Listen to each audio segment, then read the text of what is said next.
Children who have been uprooted from their homes and cannot be with their parents for some reason need a place where they can feel safe, and that's where foster care comes in. Joining us this morning with an exciting announcement on a new option for foster children and foster parents is Sarah Bailey, Director of Recruitment at Kids Crossing. Good morning. Thanks for being here. Good morning. Thanks for having me. Yes, so Sarah, tell us a little bit about Kids Crossing and the services that you provide. Yeah, so we are a child placement agency. We've been in the Springs for about 30 years now. And we license and support foster families. We have a wide variety of services, from a therapy clinic to a education program to adult services to a therapeutic work program that can help kids in care and the families that have them in their homes. Okay, so we kind of teased this at the beginning. There's some new support for children in foster care and foster parents. So what services has state legislation expanded? Yeah, it's actually really exciting.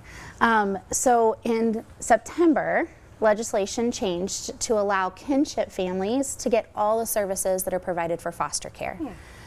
So prior to the legislation, they could still become certified. It just they had to do and meet all requirements of a foster home. So they would have the kids in their home, they just wouldn't get all the services because they couldn't necessarily meet the certification requirements.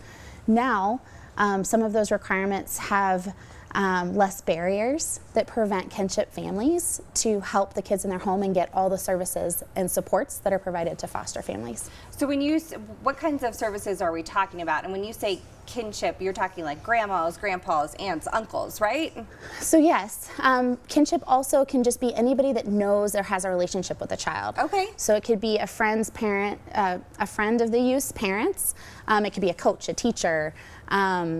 So it's just not family, but yes, most of those kinship providers are family.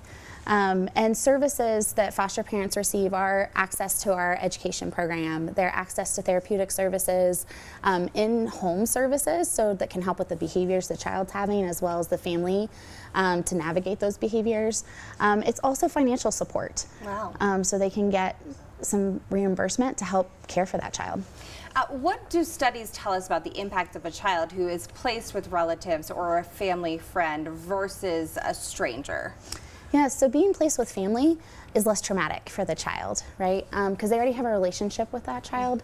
Being removed from mom and dad is very traumatic, but being able to go into a home that you know and you're familiar with is less traumatic. It helps that child heal from the trauma they're experiencing. Makes sense. Why are these expanded services so important to a child who has experienced trauma? Yeah, so it just helps that child heal. It also helps them get through this really difficult time. The goal is still for that child to go back with mom and dad. It just allows them to get the help while mom and dad get the help that they need. And it allows that family who was going to take care of that child, whether they were getting these services or not, to get a little extra support during this difficult time for the entire family. It sounds like it all makes sense. So where can people go to get more information? So they can go to our website, which is www.kidscrossing.com. They can contact us through the message me on there, or they can also just call us and we'll talk them through all of it. Okay, well, thank you so much for sharing this information. I know we're just trying to get the word out about this expanded services, so we appreciate you being here this morning. Thank you. I love sharing about it. Time right now is